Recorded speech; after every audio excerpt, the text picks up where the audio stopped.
Hi, everyone. Welcome back to But What Will People Say? It's Disha, as always, your host. Um, just like you hear me say every year, not year, every episode. You can find us on iTunes, Spotify, and all other major streaming services for podcasts. If you're enjoying the show, make sure to share and subscribe. Leave us a review. We've been doing so great on that end. Definitely leave some good words. You can find us on Instagram at Dishes by Dishes, and also by email. You can leave questions, comments, concerns if you want to be a guest at BWWPS podcast at gmail.com. A few updates on the food front for those of you who do follow my Instagram. We have a super fun holiday baking cookie collab coming up with some Insta friends, so definitely stay tuned for that. And this week's episode is a continuation of our wedding series. Our guests this week are Jajalla and Tristen from Elk Elm Studios. They were my wedding photographers, and I'm lucky enough to kind of call them my friends too. They were amazing. They were super fun to talk to. We talked about what it's like being a wedding photographer and working in that industry and ways to avoid being disappointed, things you can do to get what you want, and all those super fun things. So yeah, enjoy. Hi, everyone. So today we have Jajalla and Tristen in my living room, and they were actually my wedding photographers. They are the creators of Elk Elm Studios, and we're going to talk about wedding stuff today. Hi, guys. Hey guys, this is Tristen. And I'm Justin. Very happy to be here today. So tell us a little bit about yourselves. So I've been doing photography for probably about 5 years now. I actually started back in college. My junior year of college, I went to Rutgers. I had always wanted to buy a nice camera, and I grew up doing a lot of art stuff, so theater, band. I was a kid in band that played 10 instruments, and that whole deal, did choir, did theater, whatever. And so I'd always wanted to just have a nice camera to kind of another way to feed my artsy self. So I did end up buying a camera in college and started just taking photos at rehearsals because I was doing a show at the time. And one day a friend of mine was like, "Hey, I'm gonna go to an audition in the city, and can you take my headshot?" I was like, "Yeah, sure." So I kind of started doing that. So I started doing headshots at first. And people were eventually like, "Hey, do people pay you for this?" And I was like, "I haven't thought of that yet." So that's kind of how I delved into getting paid for photography. And after that, I just kind of ran into the rabbit hole of buying lots of equipment, reading up, watching YouTube videos, everything I could do to educate myself in the art of photography. And so probably my first couple of years, it was mostly just headshots and maybe live photos of live performances for theater and stuff. And eventually I did get asked to shoot a wedding, and it was from a Rutgers alum, and she reached out to me. I think she got my contact email from somebody in the university, because I was also working as a student worker for the university doing photo stuff. And she reached out to me, and it had been my first wedding. I never even thought I would be shooting weddings, and so gave her probably the best price anybody would want for a wedding photographer. It was a small little low-key wedding. But the second I realized that this is something that I kind of really want to do is I was taking photos of the first dance between the bride and the groom. And I got this really beautiful black and white photo of her just kind of looking at her new husband and just crying a little bit, really emotional. And I showed that to, I believe, the groom's mom. And her eyes widened so hard, and she started crying. She was like, "Oh my God, it's the most beautiful picture ever." And just seeing that sort of emotional impact you can put on people just kind of really made me, lack of a better term, fall in love with the storytelling aspect of it. Again, having this theater background, I'm kind of already have this predisposition to how storytelling is and what you can do or what you can show to an audience to sort of invoke a certain emotion or make them feel a certain way. And so I really like that about photography.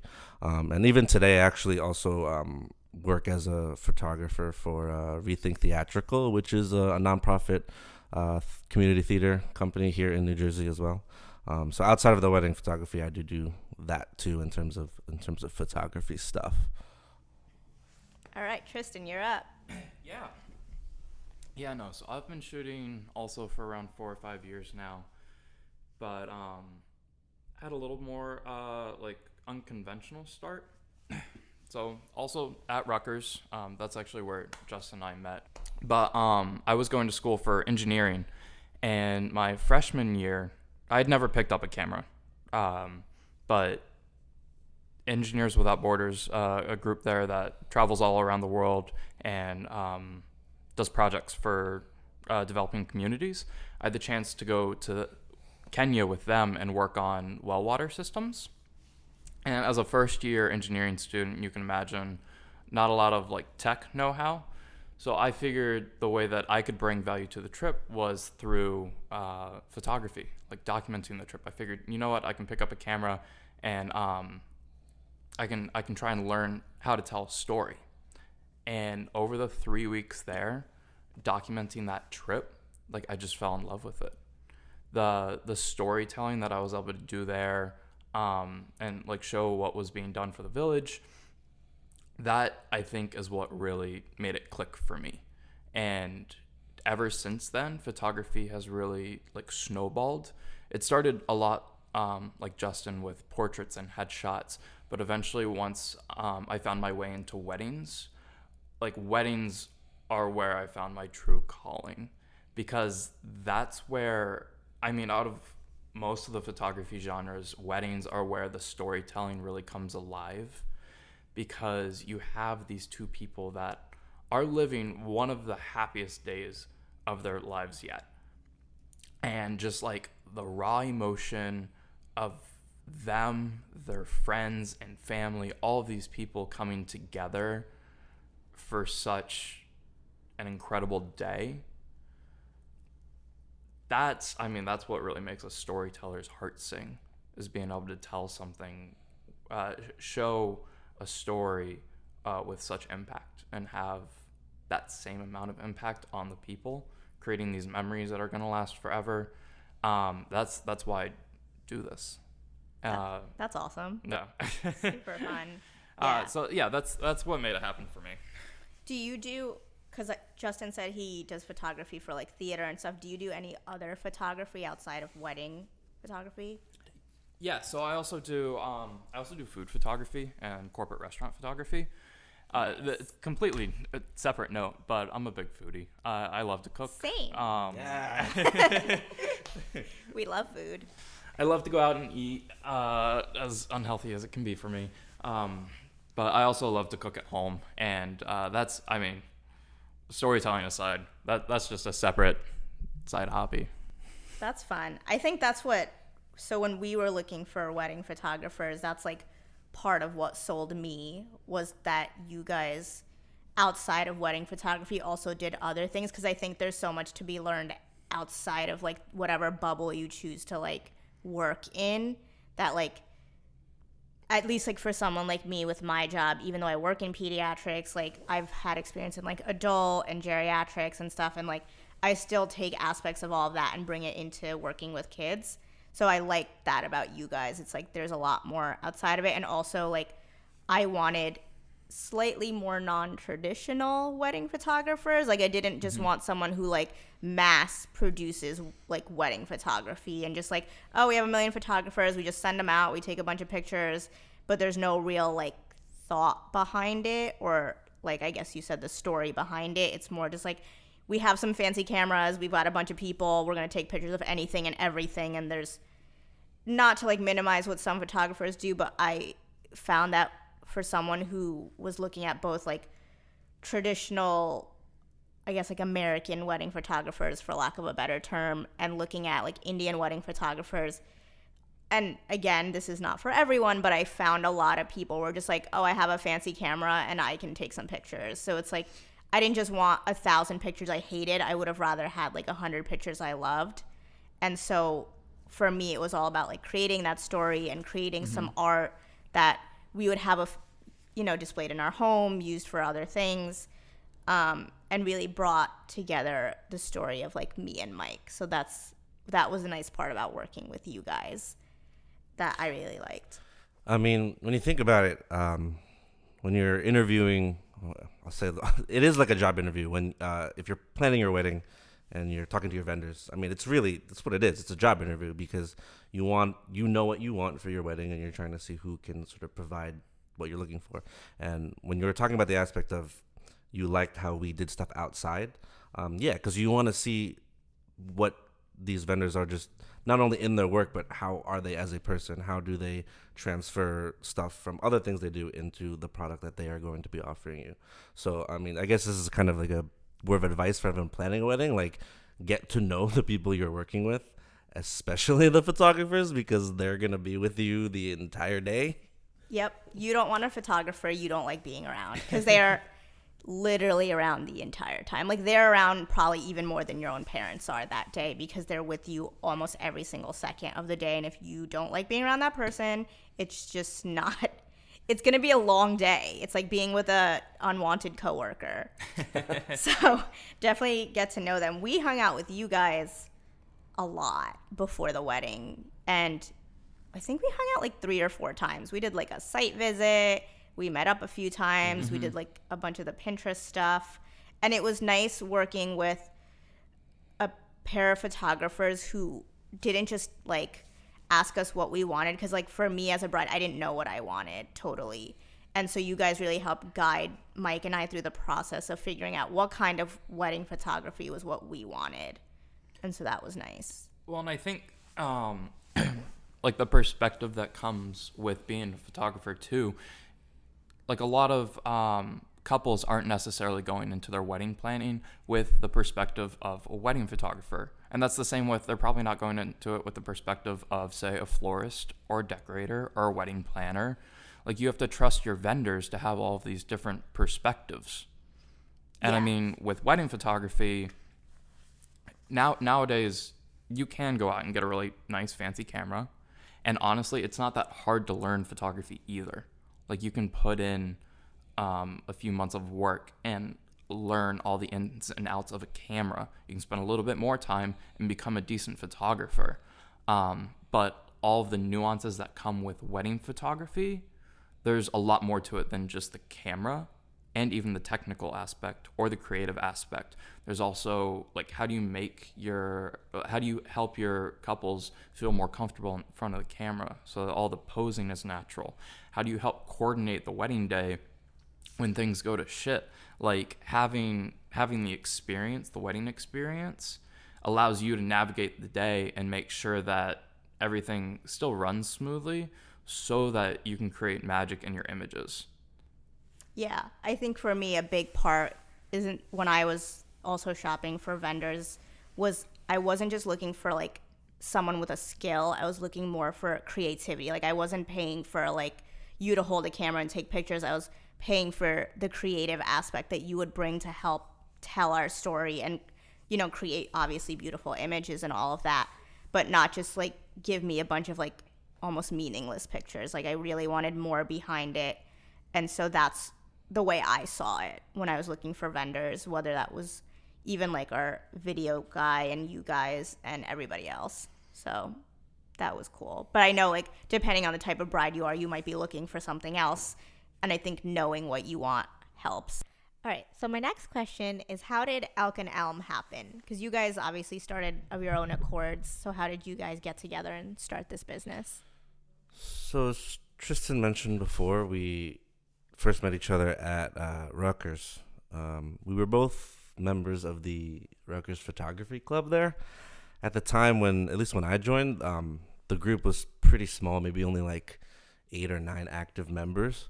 But Tristen was the next semester after I joined. Tristen, we were president, right? Yeah.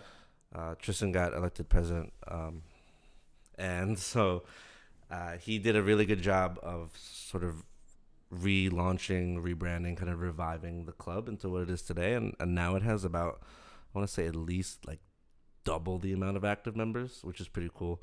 But we kind of connected because I think we were some of the more experienced photographers there. And eventually, just after we had both graduated, he reached out to me because, you know, he saw my work, and we were like, hey, do you want to start a wedding photography company? And I guess it just kind of started from that question. Tristen probably has other details that I'm forgetting. Yeah, I mean, working on the Rutgers Photography Club together, I noticed that we worked really well together. And then just a couple years after, we were both kind of going through the wedding photography industry on our own paths, and they crossed a couple times. We got to work a couple of weddings together, and we just found that like our partnership really clicked. So it seemed like a natural opportunity to start a business together, something that could really grow into a brand that we both had a vision for.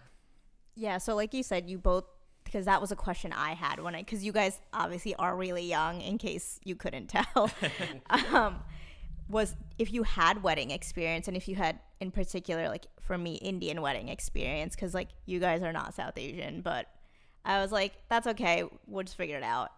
But I think you guys did, right? I know Tristen does. It's like, how did this white kid get all this Indian wedding experience? At least I'm Asian. That's true. Justin's at least Asian. So honestly, I was really lucky to come into some really amazing mentors early out the gate. So when I first got into wedding photography, it all started because early in college, I had a wonderful job of working as a banquet caterer, as one of those waiters that walk around and serve food at the weddings. Not photograph, serve food at the weddings. But in my short 3 months time as a banquet server, I had the opportunity to talk to all of the wedding photographers there. I would sneak around and like start up a conversation with these guys and girls. And one of them, Nick and Kelly, they honestly gave me more time of day than most of the people there. And though it took a couple years, because that was my freshman year of college, right after freshman year of college, a couple years later, I really started actively trying to get into the wedding industry, and I reached back out to them, and they introduced me to a whole slew of wedding photographers, a couple of whom took a chance on me, and I got to start assisting. And then just from there, like the network kind of blossomed. I met a lot of really great mentors, many of them whom work in the Indian wedding industry. And like once I had been to my first Indian wedding, I was hooked, because they're just so much more fun. Yeah. Like they are fun. To put lightly, I mean, like compared to like traditional American weddings, which is all I had been to at that point.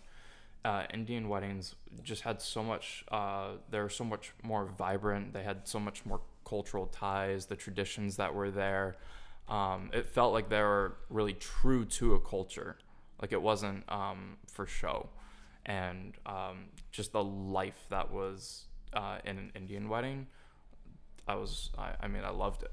Yeah, so how did you get into, I guess, like the Indian weddings? I know you said a couple of photographers took you there, but you said, I remember when I met you, you were like, you did like 5 years of Indian weddings almost. Or you were a second shooter for somebody. Assisting for Charmy. Okay. Yeah, no, she was really my like gateway into the Indian wedding world, and incredible lady.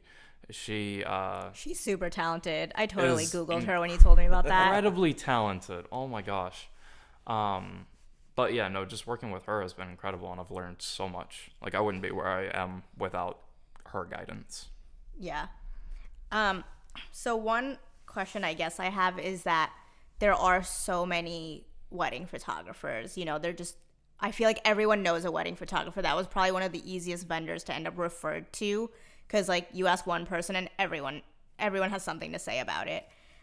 So then how can like you stand out as a wedding photographer, I feel like, in an industry that is like so saturated? I think it really boils down to is honestly like networking and who you know. Because I'll be honest, it is a lot easier or a lot more accessible to get into photography and get really good at it.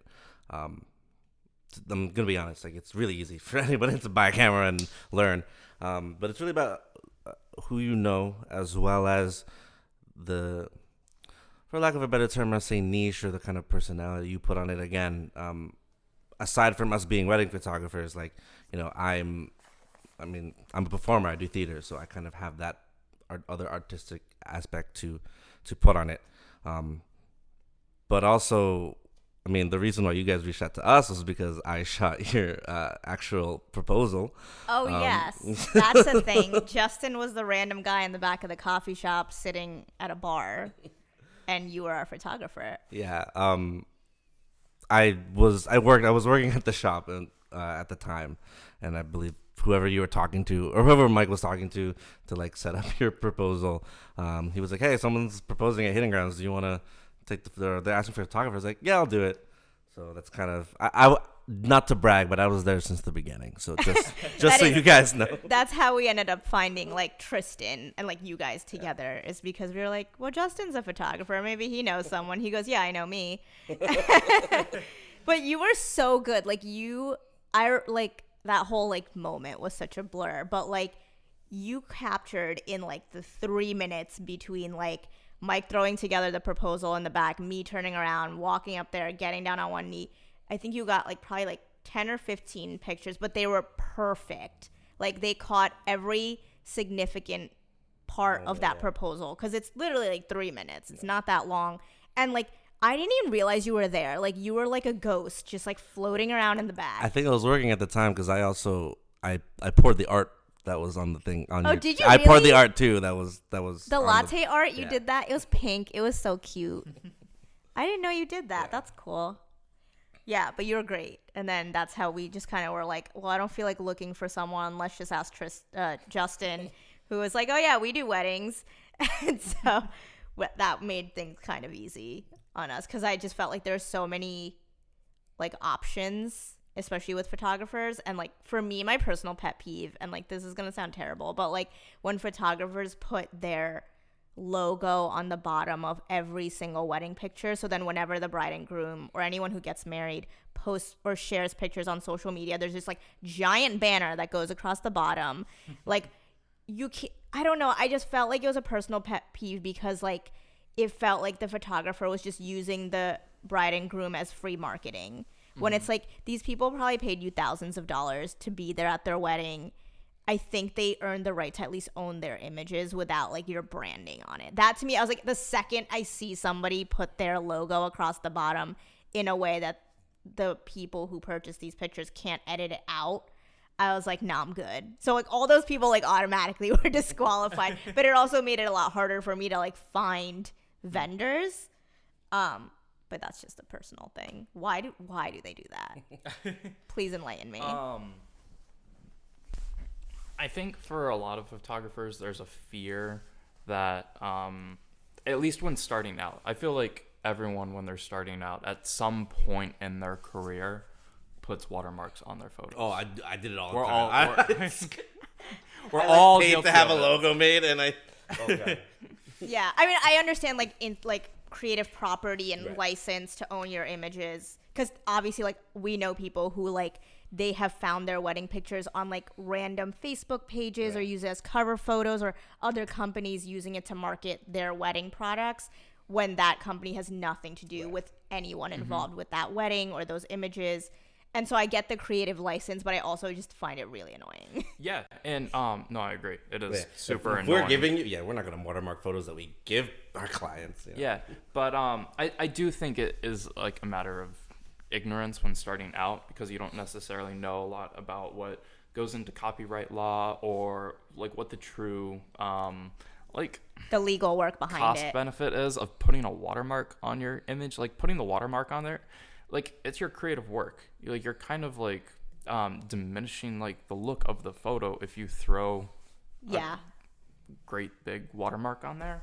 But like with copyright too, like once you start to learn about copyright law, the first off, like you're not going to copyright well, you have a certain level of like inherent copyright to every photo, but you're also not going to copyright every single image. You know, Yeah, like it's a every lot of image you deliver, pictures. like every image isn't going to get stolen. Throughout your career, there might be a handful of like award winning worthy like photos that you want to officially copyright, because there is a process for it. Yeah. But in the grand scheme of things, I don't think it's worth watermarking your images. Yeah, and I can understand where it's probably hard with like social media where everything is screenshot and shared and cropped and edit. It's so easy to just take a picture from one place and put it somewhere else and not give any credit to the people who put all this time and effort into an image. So I get that. It's just I guess like coming from a client perspective, it's like we paid all this money for it. And like I get that can almost get old to hear as a vendor, like, oh well, we paid for it so we can do whatever we want. But it is a lot of money and it is a big investment.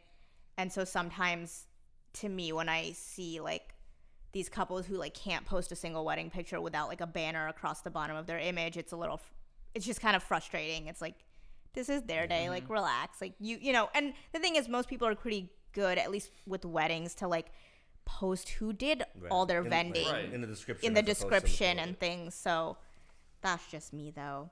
And that's another big thing that I think a lot of wedding photographers miss the point of if they are watermarking their images, is because like if you watermark your image, it's you giving yourself a personal shout out.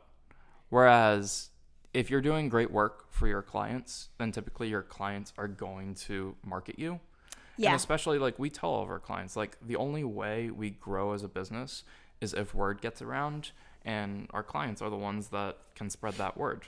You know, that's how and the like you business said, grows. the quality of the image speaks volumes, because we've definitely had lots of people say like, you guys had like an amazing wedding photographer, and they'll ask like, you know, who did your photography and stuff, and I try to be pretty conscious of it and like tag you guys and everything and all that. But we definitely, especially like the more like creative shots we did, if we ever share those, we get lots of attention on them, so we try to shoot them your way.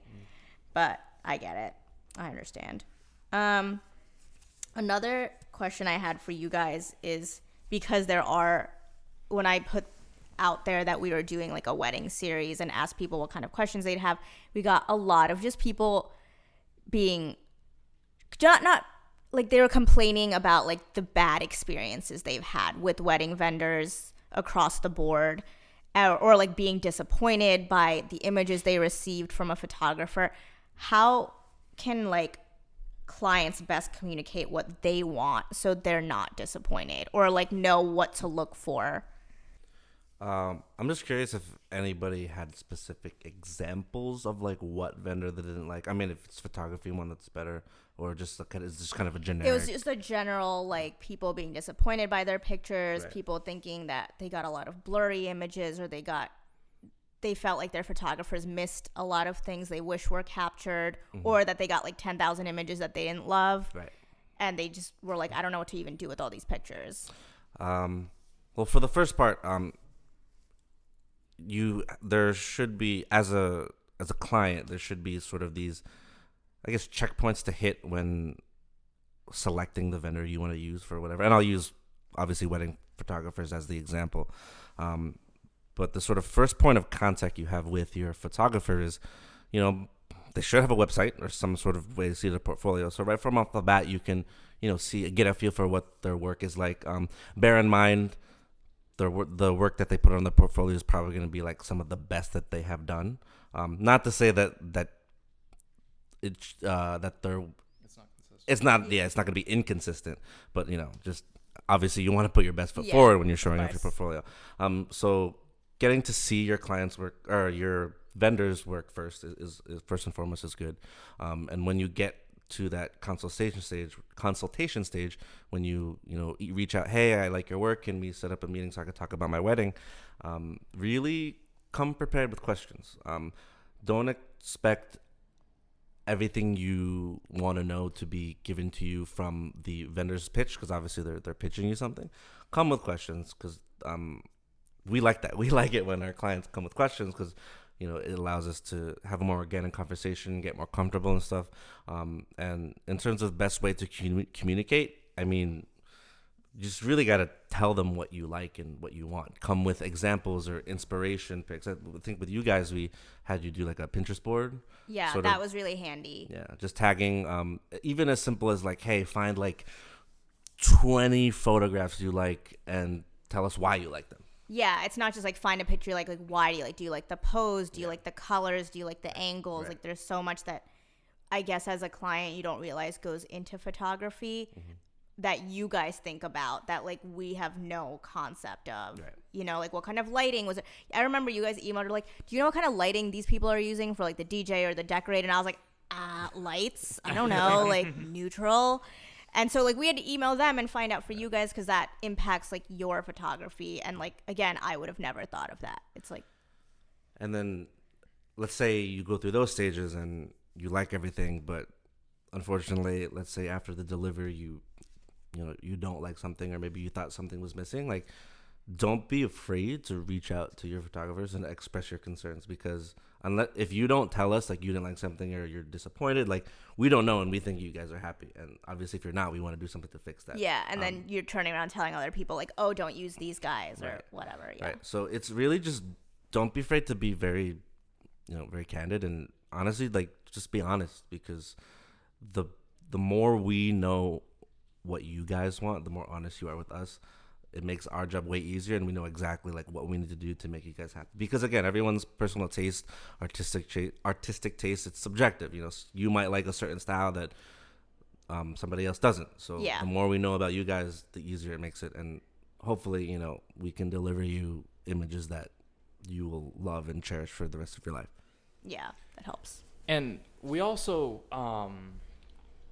like we offer our like clients a lot of guidance, because we do want to figure out like exactly what their vision is for their wedding day.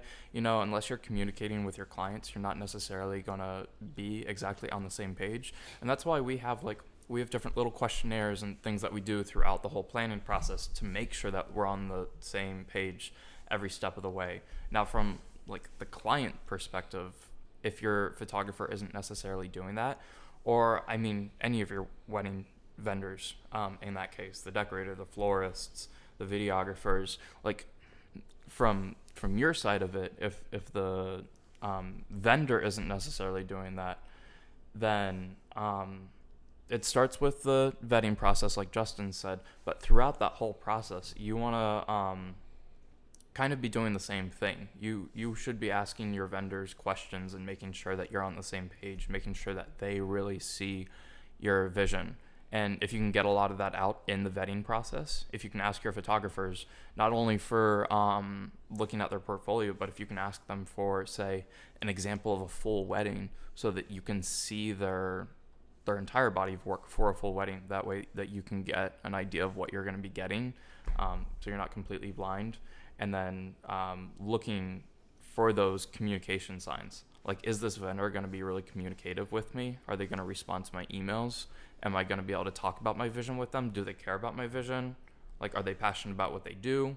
Starting to look at all of these kind of like soft skills and these signs of whether they're going to be a good vendor to work with, not just looking at, is their work good? Yeah, for sure. And this is going to maybe sound weird coming from a wedding vendor, but like, don't be afraid to say no, because sometimes people just don't work well together. We never feel offended if we don't think a client like thinks we're well together and stuff like that, or if a client doesn't at the end select us, because that's rare. Yeah. All right, that is very rare to hear from a vendor, because like you said, Yeah. that's weird to hear. Because one thing that like really I found not annoying, but just like where people, I kept getting referred to as the bride. They're like, oh, where's the bride? I need the bride, blah, blah, blah, bride. It's like almost like you had so many clients that you forgot my name. Or like, they just like think it's like cute to call you the bride.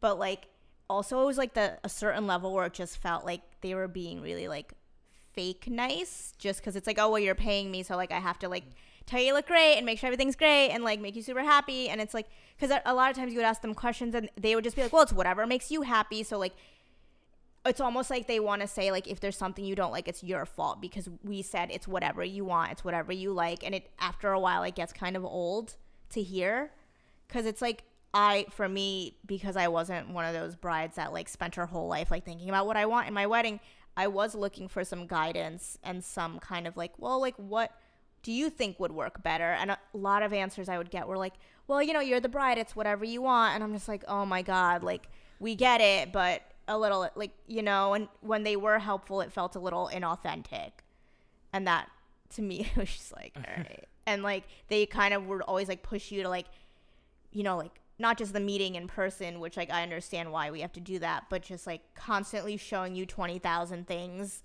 and just like being not overly helpful, but like in a not helpful way. It was just like, you're just bombarding me with stuff because you want me to make choices and decisions and just like sign the contract. Right. And so it was nice having like a more boutique feel with you guys. Like, you guys are much more personal because it is just you two. Yeah. And like whatever second shooters you might bring along to assist with things. But it was nice. You were one of our few vendors where it didn't feel like you do 20,000 weddings a day and we were just one more on the list to check off. So that was cool. Yeah, the biggest thing is I definitely think that we're not too proud to like let potential clients like not book with us, because at the end of the day, if we're providing some sort of value to your wedding planning process, even if we aren't shooting the wedding, I think we've done a good job. Because even if people don't book us, whenever we speak with clients, we do have a lot of tools to help with not just photography stuff, but like the general planning process. Like, we have like a little Excel sheet that like helps with budget planning, and we have blog posts that, you know, say like how to dress or how to pose for engagement photos, stuff like that. And even those small things can say like, oh, hey, you know, they didn't shoot my wedding, but they had these really cool stuff that helped plan the wedding. And that's still a way for you to add value into the market, even if you aren't, you know, booking specific clients. And also, this is what our consultations are for. It's a chance for us to see if we'll work well together. It's not if like you guys are going to book us and pay us money. We don't care about the money. We want to see if we're going to work well together, because we're all going to spend like 15 hours together on the same day, and we should be friends. You know, like, that's how we're going to get the best pictures. That's how we're all going to have an enjoyable experience together. So that's what we're hoping that our clients find in their photographers. It doesn't necessarily have to be us, but like all of their vendors should be people that they genuinely want to work with together and connect with. And to the same point, we're also not afraid to say no to a client. Yeah. Like, if we don't think that we click for whatever reason, then that's also not going to be beneficial to them if we don't click with them as their photographer. Because then, again, there's this dissonance in the vendor-client relationship, and that's not good for anybody. Yeah. I remember when I came to you guys, I told Mike, I was like, they might hate me. But I came with like a list of like all the things I didn't want. Because I've seen so many pictures online and people sharing, and like in my head, I was just like, these are all the things I don't want. So if you can get on board with that, we can figure out the rest together. Because I was like, I didn't want like the generic pictures. The light and airy wedding. Yeah, stuff. light and airy. Here's the Instagram filter that's going to go on every single picture. And now all of them look the same. I didn't want that. I didn't want photographers that got in the face of the guests. Like, when people are dancing or having a good time at the wedding, they're not like, oh, here, stop for a picture, or like, turn around, look at the camera. It's like, don't get in people's way. And I know that sounded really rude, but it's like, don't interrupt the flow of things. I want you to kind of like float around, just the way like Justin did when Mike proposed. Like, I didn't even know he was in the room, but he captured like the most gorgeous images that like told a story every time you saw that picture. And it wasn't just like people standing and posing and looking at the camera. Like, I wanted very natural pictures, but also really beautiful ones. I don't remember what else I had. I know there was like a whole list. But that's exactly what we want. We want people to tell us what they want, what they're thinking of, because again, it makes the process so much easier. So we don't have to guess or be like, I want to do this style, or I want to play around with this lighting or this posing, this environment, but like, I don't know if she's gonna like it. So it's kind of taking a chance. The more details you give us, we know exactly, okay, we want to do this based on what the client told us, okay, they'd be cool with it or they wouldn't be cool with it. So. Yeah, like one thing you find a lot in especially Indian weddings is like the photographer that goes to every single table and makes like everyone at the table take a picture together, which like some people think is really cute because it's like, oh, you can remember everyone who came. But for me, I was just like, we really don't need 1,000 pictures of every single guest. And like, obviously you want every guest captured, but like the really annoying, like, let's interrupt dinner and like now everyone has to find everybody. And it's just like, yeah, those photos, like, phones are awesome. You can take a picture exactly. like that on your phone. Like I didn't want something that I could do with my iPhone. Yeah. And nowadays with the iPhone, there's not much it can't do. No, we're going to put us out of work. But yeah, because you want the wedding photographers to do the stuff that, you know, they're experts in what they've been doing for years. Exactly. And like as douchey as it sounded, I was like, if I can do it with my iPhone, why am I paying you to do it? Yeah. That was like, I'll be honest too. Like, yeah, don't. Yeah. I was just like, I wanted some, again, I put my money on more of like the creativity and like the storytelling aspect that you guys talk about and less on just like the 10,000 images that I would have received at the end. And we still got a lot. I think there was like, what was it? Like 1,300 pictures? 1,300. Oh my God, so many pictures. And we're still like sorting through them. One thing I thought that was really cool that you guys asked me was you asked me if like what I was going to do with the pictures. You asked me like, well, where are they going to go in your house? Like, what are you going to do with them? So that, again, it just gave you an idea of like, what kind of images would you want? Mm-hmm. Do you want something that like, you know, you're just passing by and it makes you stop and like look at the picture and find a story there or see something really cool? Or do you want like really dramatic, really creative pictures with some of our like detail pictures? Because I love details. Mm-hmm. We turn those into like little photo magnets and we put them on our fridge. So things like that was really cool. I didn't even think about that when I was explaining what I wanted to you guys. Well, and it's like questions like those that really let us get a sense of your vision.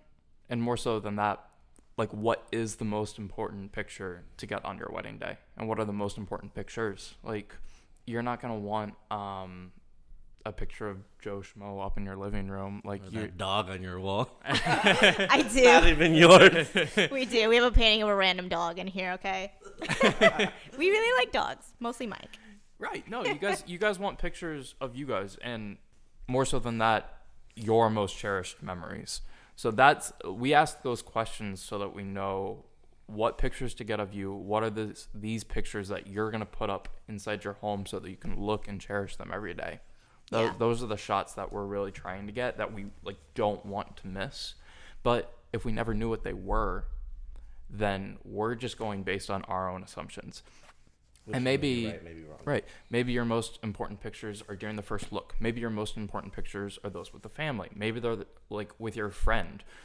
Maybe it's with a grandmother, grandfather. Like we can make our own assumptions based on our time in the industry, but we can never know exactly what you're thinking or what you're feeling. Yeah, you can't read our minds. Yeah, so that's why we ask those questions. Yeah, that was really interesting to like, there's so many questions you guys asked that I can't remember right now. What's something that clients can do to make your life easier? Because I feel like it always becomes about like making the bride and groom happy and what do they want and what at the end of the day is what they're looking for. But if we turn around, like what can we as your clients do to make it better for you guys? Nobody asks you that, do they? No. I mean, I think we've mentioned this a lot before, but just telling us issues or problems as they arise right away so we can figure out solutions to those. Being as organized as possible does help. Like having a timeline ready. We do help with that process, but, at least having some sort of maybe skeleton of some sort of organization or the more details that you tell us, venue and stuff. That should be given, but kind of like where things are happening, the flow of things. Like I remember when we talked about you, especially for Indian weddings, there is this whole ceremonial part that does take a while. So you explain kind of, what the priest is doing at this point and where the guests are. And just the more that we can visualize and kind of map out the day, it makes our jobs easier in the sense that since we don't have to worry about maybe logistical things or processes, we can focus more on, okay, I know that audience is going to be here, whatever. This is my environment right now. how in this environment, how can I make a cool photo based on what's happening right now, like where the guests are, where the clients are, and stuff like that. So There's one major thing all of our clients can do, and that is hire a day of coordinator. Didn't have one of those. Disha didn't, and to her credit, the wedding day went swimmingly, but that is like an exception to the rule. I've seen some crazy weddings where like day of coordinators would have helped to not only like streamline the day and make sure everything like goes well, but also like some of these weddings without a day of coordinator, a lot of it's coming down either to the bride and groom, or their families, or whoever, or the bridesmaids. It's like either you guys or your friends or your family are helping to run the day, and then that's taking away from the real story that's happening on the day. Yeah. So you don't necessarily need a day of planner. That helps relieve stress throughout the wedding planning process, but day of coordinators help relieve that stress on the day of the wedding so that you have more time to enjoy it. That doesn't mean that you can get away without one. Tons of people do. And it also doesn't mean that we won't photograph weddings that don't have day of coordinators. We will. But you guys will, like, there will be a lot less stress. You'll get to enjoy the day more. You'll get to have more time with your friends and family, and you'll look more stress-free in your photos, which always helps to tell that story and helps you guys to live it more. Yeah, I did not have one, but I did make a timeline with all of the logistics that I sent out to every single vendor, with like literally the day from like 3:45 a.m. in the makeup chair all the way through every like almost 30-minute segment of the day, and also all of the locations and vendor contact info was on top. So like all the addresses, the room numbers, because we had a hotel, we had the venue. For the other days of the wedding, we had different venues, and all of the vendors' contact infos that we had, whether that be email or phone numbers. And before the wedding, like a week or two before, because Indian weddings don't have a rehearsal, we had like a big meeting with the entire wedding party, and we allocated jobs to people. So like you're in charge of like the veil in my hair not getting destroyed while we're like walking around the fire, or like you're in charge of the photographers, you're in charge of the makeup artists. If they need anything at all, that's who you're reaching out to. And we allocated those jobs so the day of no one was confused about where they needed to be, who they needed to be with, and who they were in charge of. God forbid anything went wrong. Okay, there's an exception to this piece of advice. You don't need a day of coordinator if you're 100% sure you're at least as organized as Disha is. I was horrible, not like horrible, but like I like literally was like, everyone needs to FaceTime in or be here in person on this day, and we're breaking down every minute of the day. And so that way, and I told them, I was like, the day of, don't call me. Don't call me, don't text me, don't come find me, okay? Because I'm busy. You know, I'm the bride, I'm busy. Remember how everyone likes to remind me I'm the bride? I'm reminding you all I'm the bride. That's good. You outsourced your day of coordination. Yes. I outsourced it to my bridal party. Thanks, guys, and I also, like, again, this is going to sound rude, but, like, I made sure whoever I allocated whatever job to, I knew they could handle it. Mm-hmm. Like, I'm not going to sit there and expect, like, my mom to handle the photographers. I'm like, she can't do that, okay? Like, Indian people are never on time. They, like, barely have their phone on them. Like, that's not her thing. But I knew, like, our best man and maid of honor could handle that. Or, like, making sure, so we broke up our who's getting ready at what time. I even had that broken down, like, who's getting in which chair at what time. Like, maid of honor is in the makeup chair.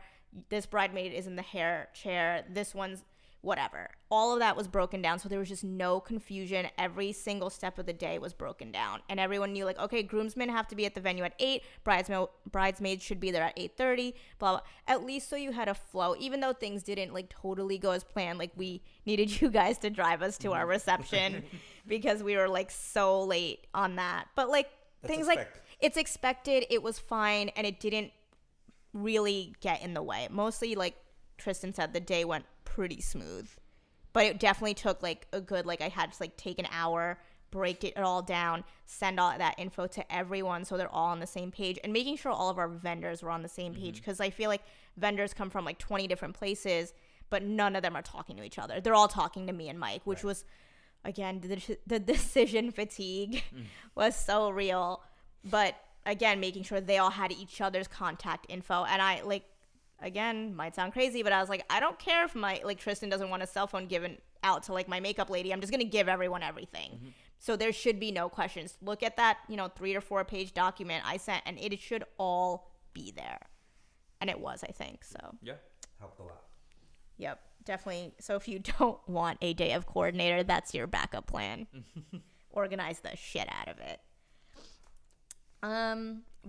So a lot of our listeners are in interracial relationships, so fusion weddings are like the big thing, and that was probably the harder pieces to bring up to vendors, was explaining to them that this was a fusion wedding, and it wasn't, because like I said, our vendors were either like the Indian aunties who only do Indian weddings, or the American vendors who only do like the white dress wedding.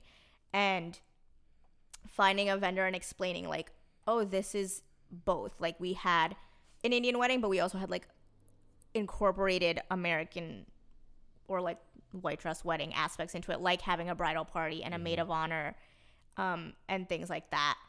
And so like our banquet hall, like I think until like a month before the wedding, because we like really wanted Italian food at the wedding, had no idea that the wedding, like not all the guests were Indian. He's like, why do you want Italian food so badly? Like, we have great food here, blah, blah. And I'm like, and then I was like, well, Mike's family, blah, blah. And he goes, oh, your groom's not Indian. And I'm like, no. Did nobody explain that to you? Did no one mention that before? Granted, I let my mom handle the venues, so I didn't really talk to them too much. And I'm like, Mom, were you ever going to tell them that like half our guests are not Indian? Like half the family members there will be, Italian, American, like whatever. And so like they were like, oh, okay, now we understand like what you want. And so we had a lot of explaining to do, even like to you guys, making sure you knew every aspect of what we were combining. So do you have any advice for people doing fusion weddings, or like what are really cool ways you've seen people like combine the two? Because that's a big question. Everyone wants to know that. In terms of advice, maybe just like setting clear expectations for your vendors. And this goes with like having that really strong level of communication throughout the planning process. But depending on how you like fuse the two cultures, I've seen like fusion weddings like yours, Disha, where you guys didn't do a traditional American ceremony, or it was just the Indian ceremony. Right. We did do an American one, but it was like really small back in like December. Okay. So that would be a really good way to do it, is to separate the two. And then I've also seen Indian weddings, Indian fusion weddings, where they'll take some time, like maybe you'll have a shorter cocktail hour, because then you also have the short American ceremony, because those are only like 15 to 30 minutes. So squeezing it in there is an option, or having a separate ceremony on a separate day from the... Yeah, that seems to be the most common trend, is having like either the day before or within that wedding week, having like a traditional like Catholic ceremony or American wedding, and then having another day. And then I know some people will do like the American wedding one day, the Indian wedding the next day, and then the reception that evening. So instead of having 2 receptions, they just have one big one at the end. But yeah. Definitely just making sure you have enough time for everything. Always budget in a little bit more time, because everything runs late. And then that should really help mitigating stress. Yeah. What's like a really cool way you've seen people combine different cultures? So when it comes to fusion weddings, I guess in the context of cultural, as in like non-traditional like American weddings, because most Americans are like Catholic Christians, so those are kind of like the processes are very similar.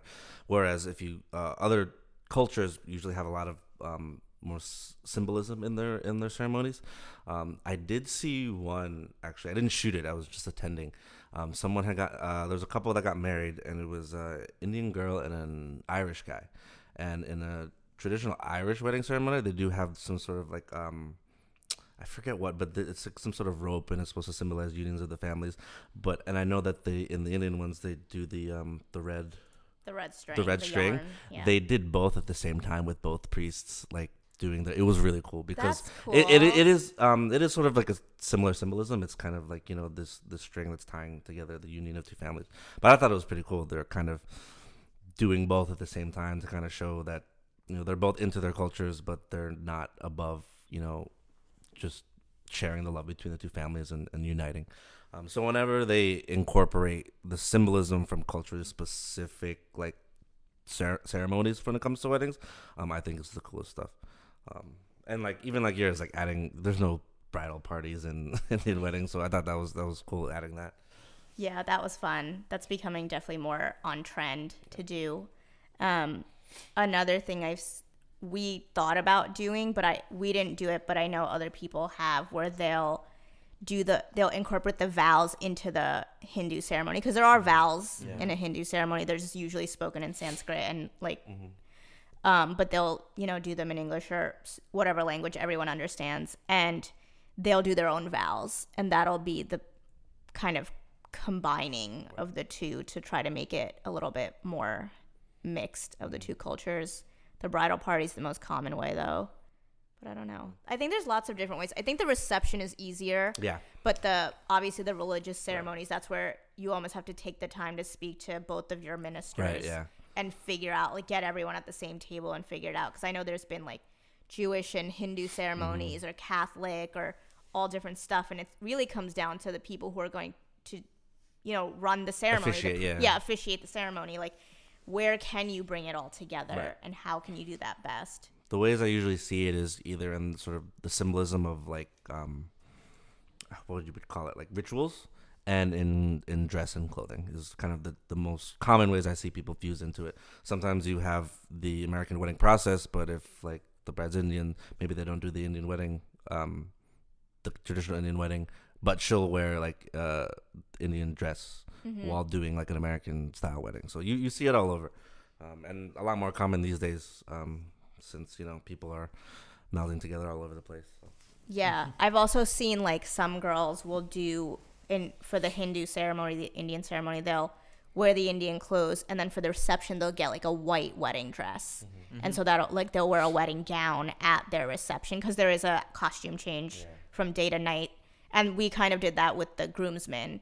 I really wanted the Indian clothes because I think they're fun and they're more me. But with the groomsmen, in the morning, they wore a traditional kurta, and then in the evening, they all went in suits that matched and all of that. So that was kind of a fun way to mix it up. But yeah, that's always like a tricky part. But I always tell people, like, you can just do whatever you want. Yeah. It's your day. Get creative with it. I want to see some really cool ways of people incorporating different cultures in the wedding. Like I said, the reception is always the easiest. I know, like, I think there's a viral video around right now where, like, the groom was Irish and the bride was South Asian, and the groomsmen all came in kilts with the bagpipes and, like, did, like, I don't know what it's called, the dance that they do. It's, like, the river dance style thing. But, like, that was how, like, instead of, like, the Bollywood dance routine, they had, like, the Irish step dance. That's what it is. That's really cool. So that was really cool. So that's what I always tell people. It's like, you can, like, with a fusion wedding, because they are so new, and there are no real rules, like, you can do whatever you want. To pick and choose the things that are most important to you. Obviously keep your own culture as much, as incorporated as you want, but there is a lot of ways you can get creative and just, like, express, like, the both sides of the families, and it makes it way more fun. Yeah. It's a good time.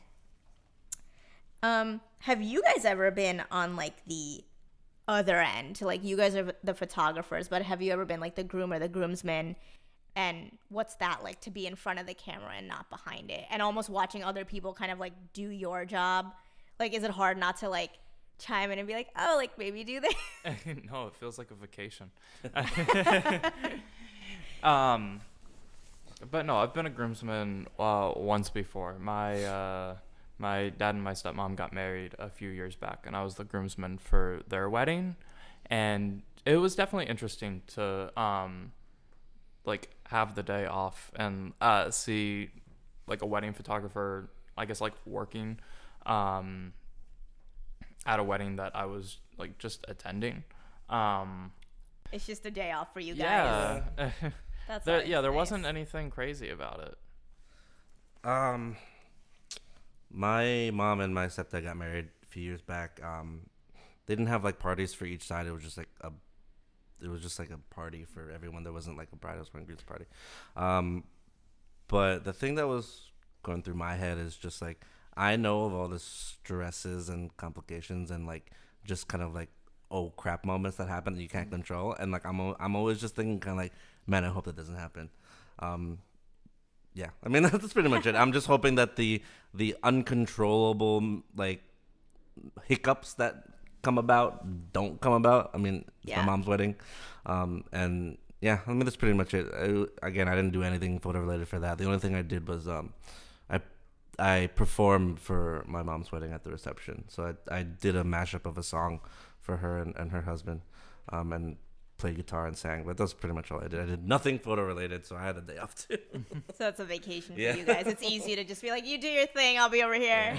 We know what not to do as an attendee. We know how to not get in their way, so that helps. What do you not do as an attendee? Don't be the Uncle Bob with the camera that's not the paid photographer. That's my uncle. Every No brown offense, girl but, has one. Again, like, okay, if you want a family member that's gonna bring a nice camera, okay, just like don't get in their way. And Yeah. like, I mean, maybe it's because we are photographers, or I am overly conscious. If I'm attending any sort of event where there's a hired photographer, I'm always overly conscious of being like, hey, am I out of way? Like, am I getting in the shot? Like, I'm always conscious because I don't want to interrupt their work because I know what it's like to be on that side. So, Yeah. Also, just like working with a photographer to, like, one of the biggest things that can eat up time is when guests don't necessarily like cooperate. oh, it's like herding cats. So like being there when the couple is ready to go for whatever the shot might be, if you're there and you're cooperating really well, then that's just gonna make everything go faster and everybody's gonna be more happy. That's So true. knowing that, Pay attention. we can at least be there and help things go faster, or Yeah. helping corral people. Yeah, If you know that like all these people need to be here for a shot and you're the only one there, if you can help like gather some people or call up some of the groomsmen or like whoever's missing, if you can help make that happen faster, it's gonna make everybody happier, including the couple getting married. Yeah, for sure. What are some wedding, like, I guess, I don't know if it's a fail or like you guys always mention like when shit hits the fan, like those are the most fun stories. So, speaking back to not having a day of planner, I think there's been a couple weddings where maybe like a makeup artist is late, but I think there was one wedding where makeup artist was like 2 or 3 hours late. Oh my And it pushed god. back everything 2 or 3 hours, and the couple wanted like sunset photos, and that like almost couldn't happen because everything got pushed back like 2 to 3 hours. So Oh my god. yeah, just like it sucks when it comes to the people involved in like the logistics. Like if there's one hiccup, it can like spiral out of control, which is bad. And like nobody wants that for the bride and The groom to happen. punctuality part is very important. Yeah, that goes for all vendors and all guests as well. I mean, I feel like with Indian weddings, you just like know people are going to be late, so you take it into account. So like even on our invites, like we put that things start at like 9 or 9:30, but like fully acknowledging like this will probably not even the show's not getting started till probably 10. But like, we prepared for it. We put it on the invites. And like, I guess like some people can see that as a gamble, but I'm like, I know my family. I don't think there has ever been a moment where they have not been late. And it's not even like my family, it's like the wedding guests themselves would just be late. Like I knew my immediate family and the people in the wedding will obviously be on time, but more like all of the other 200 guests that were invited. It's like we know how this goes, so we just kind of planned ahead for it, and we're like, it's fine, it'll be great. And we just took that time to like take cool pictures and stuff, which was fun. I'm sure you've had some You've got to horror make stories. you've got to make the most of that time, because that's the most common way. I guess most common wedding fail, even though it's not really a fail, because you can make the most of that time. But like as I said earlier, if you can budget more time into your day, do that, because something's always gonna run late. Yeah, like leaving that cushion time is always helpful. Yeah. Yep, we left cushion time, I think. Better to be waiting around than hurrying up, especially when it comes to wedding stuff. Because if you're waiting around, hey, maybe that's a photo op that we didn't know we could do if you're waiting around for something if you're early. So Exactly. Yeah. I think the only time I saw Tristen getting semi-stressed was when I was getting ready for the reception and like the time was getting later and later and like Tristen was like, so Disha, you ready? We're gonna take pictures? So Disha. And I could like see it on his face. I'm like, yep, I'm still doing my makeup. Haven't even started on my hair. It's fine. But like, you know, you hit a certain point when you're like the bride and groom that you're just like, we're just gonna roll with it and everyone's just gonna get on board. Yep. But like I could see it on his face. Tristan's like, we're running out of time. There's some pictures we want to take. But like you were great. You're just like, no, it's cool. Like I'm just hanging out. I'm like, yeah, I know it's cool, Tristan. We'll just hang fine. out. We'll take more pictures. It'll be fine. We'll make the most of the time. Yeah, I could tell, but I just was like, it'll be fine. And it was. And we just needed a ride from you guys to get to our cocktail And then hour. we're all caught up. Yeah, and we got some really cool pictures, so that was super fun. The Starbucks one I really like. I really totally like forgot the Starbucks about that. One. The Starbucks That was a thing. dope picture. Those were was fun. pretty We're cool. trying to get them to buy it off. No, but I wish they would. I know. I think we like shared. I think I might have shared one or two, and I like tagged Starbucks. So for those of you who don't know what we're talking about, Mike and I, in between our wedding and our reception, made a Starbucks run. So as soon as the bride and groom get in the car and they drive off and everybody waves, we drove to Starbucks because since we met on a coffee date, we were like, what better way to start our marriage than to go on a coffee date and give ourselves like 15 minutes of the day that we didn't tell anybody about. Like you guys knew and Phil, our film guy, knew. And that was it. We didn't even tell our bridal parties.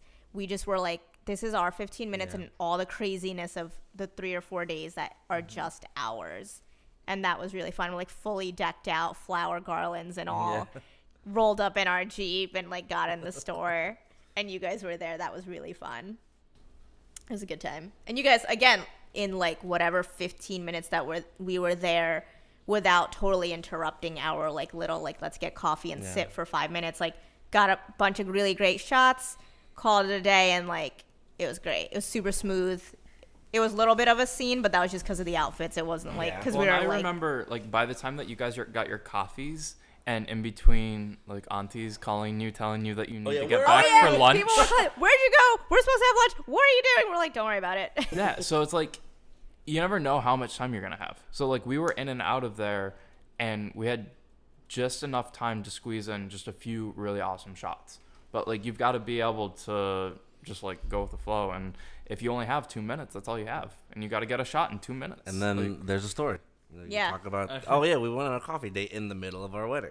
Exactly. And we'll like randomly come across them in our wedding picture files. I'm like, oh yeah, we did that. Cause like it was so quick and it was so fast, like literally maybe 15 minutes, but it was probably one of my favorite moments of the day besides like the group dances and all that jazz. I made a big fuss about that too.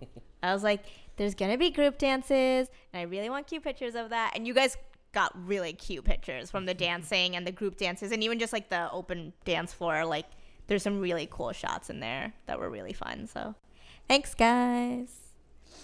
But yeah, I think that's about it. Those are all my questions. Do you have any questions? When are you going to order your album? Oh yes, that's a great question. Oh, the wedding album, eventually. That has been, I think you guys emailed us about it too, and we were like, yeah, eventually. I literally wanted to respond and be like, Tristen, surprise me. Like, just do something. I'm like, I'm never going to get my butt on the computer and like sort this out and make it pretty. I was like, I think he made us like a model one, like just. I know. It's funny because I don't think I'm the only bride that's done that. I think that's a thing. Oh, at least, that's a very common thing. It's because like Like, you know, it's over. Wait, there's more. Yeah, literally, I'm like, the wedding is over. We're done now. Like, I just can't get myself to jump back in and like build this wedding album. So I'm just gonna let you guys send me something if that's cool. Just include that cool Vogue shot we got at the end. Oh, yeah. Throw that one in Yes, there. absolutely. It'll be great. Send me anything. I'll put it with all the other wedding album things we have because we have like. From the winter wedding, my friend made like a scrapbook out of it. And so we have like that. And then we have subscribe, leave us a review on iTunes. We love hearing from you guys. You can find us on Instagram at Dishes by Dishes, or reach out to us via email at BWWPS podcast@gmail.com. And I will see you again next week. Bye. Like, just like random, I make photo albums out of like trips Mike and I take or vacations. I'll make like photo books on like Snapfish or whatever. And so I just have like a collection of coffee table books. So we'll just we'll add that. You'll just get a surprise album in the mail. Yeah. Exactly. I got my painting. That's all I really wanted. I got one of their pictures turned into like an actual acrylic painting, and we just got it, and it's beautiful. It's incredible. It's one of the most unique wedding pieces of art that I've probably ever seen. Yeah, it's awesome. We have to get that framed, so there's that. But yeah, surprise me. Send me whatever. In case anyone was wondering what kind of bride I am. Surprise me. That's my answer to a lot of things.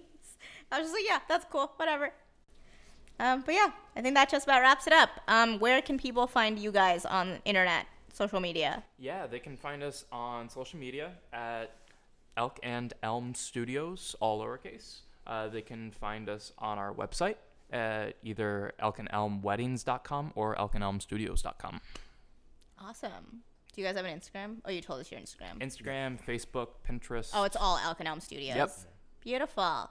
Well, Yeah. thanks for coming on and chatting. Thank you so much for having us. I hope Yeah, you thanks, guys Disha. enjoyed. Yeah. See you guys next time. Bye, folks. See ya. Thanks, guys, for tuning in. We hope you enjoyed this episode. And if you did, make sure to share, subscribe, and leave us a review on iTunes. We really appreciate it. As always, you can find me on Instagram at Dishes by Dishes or via email at bwwpspodcast@gmail.com. If you or anyone you know would like to be a guest on the show, definitely reach out to us. We're always looking for guests who have something to say and interesting people. And we'll see you guys next time. Bye.